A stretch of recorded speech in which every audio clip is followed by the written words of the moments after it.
Sir ব্যর্থ প্রশাসক হিসেবে লিখিত নোটিশের মাধ্যমে পদত্যাগ করবেন, তারপর রাজপথে কি করতে হবে আমরা দেখে নিব। কিন্তু স্যার যদি এটা না করেন এই ঢাকা শহরে রক্তের বন্যা বইয়ে যাবে। 153 বছরের ইডেন কলেজকে আমরা বিলীন হয়ে যেতে দিতে পারবো না। স্যারকে এটা এই মুহূর্তে কথা দিতে হবে, যদি স্কুলিং অধ্যাদেশ হয় স্যার 1 মিনিটও দেরি করবেন না। স্যার নিজে ব্যর্থ প্রশাসক হিসেবে লিগ্যাল নোটিশ দিয়ে স্যার পদত্যাগ করবেন। স্যার রাজি থাকলে আমাদেরকে এখন কথা দিবেন। স্যারের এই কথা না নেওয়া দায়িত্ব পালনে ব্যর্থ হলে তার পদত্যাগ দরকার। স্যারের এই কথা না নেওয়া যোগ্য পর্যন্ত প্রশাসক লাগবে, আমাদের গার্ডিয়ান লাগবে যোগ্য। স্যারকে এখন কথা দিতে হবে, স্কুলিং দিয়ে দিলে স্যার ওই মুহূর্তে পদত্যাগ করবে, আমরা নতুন প্রশাসক নিয়ে আসব। স্যার তখন ব্যর্থ প্রশাসক হিসেবে নিজেকে প্রকাশ করবে, উপস্থাপন করবেন বা প্রকাশ করবেন। স্যারকে এখন সেটা কথা দিতে হবে। আমরা আমাদের 18টা ডিপার্টমেন্ট বিলুপ্ত হয়ে যাবে, তখন আমরা কোথায় যাব? আমাদের কোথায় বলবো যে না আমি ইডেন মহিলা কলেজে রাষ্ট্রবিজ্ঞানে শিক্ষিতে যাব? তখন আবার বলতে হবে কি? তখন আমি কি বলবো? আমার এটার জবাব লাগবে। স্যার আমাদের একটু কথা আছে।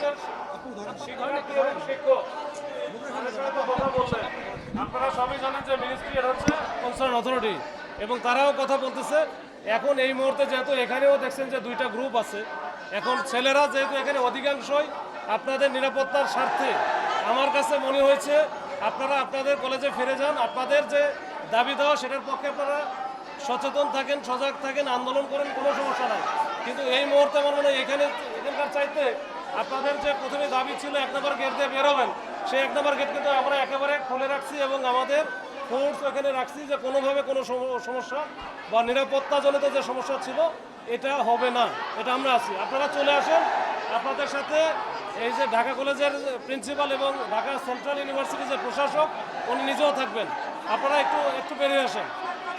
কারণ নিজে মন্ত্রণালয় ছিল, সেখানে ওরা কি বলছে আমরা কি বলছি সবার একই কথা ছিল। সেই কথার প্রতিফলন আমরা চেয়েছি মন্ত্রণালয়ের কাছে। আশা করি সেটার প্রতিফলন যদি হয় তাহলে আমাদের যে দাবি দেওয়া নিয়ে তোমরা কথা বলছো সেটা অবশ্যই বাস্তবায়ন হবে। কারণ এখানে মন্ত্রণালয়ে যাওয়ার এটা ছাত্র শিক্ষক কর্মচারী আমাদের অ্যালুমনাই সকলের সুযোগ ছিল, সেখানে সেই কথাগুলো বলে আসছে।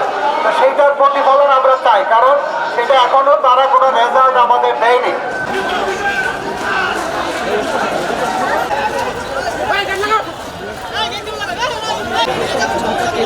Hey,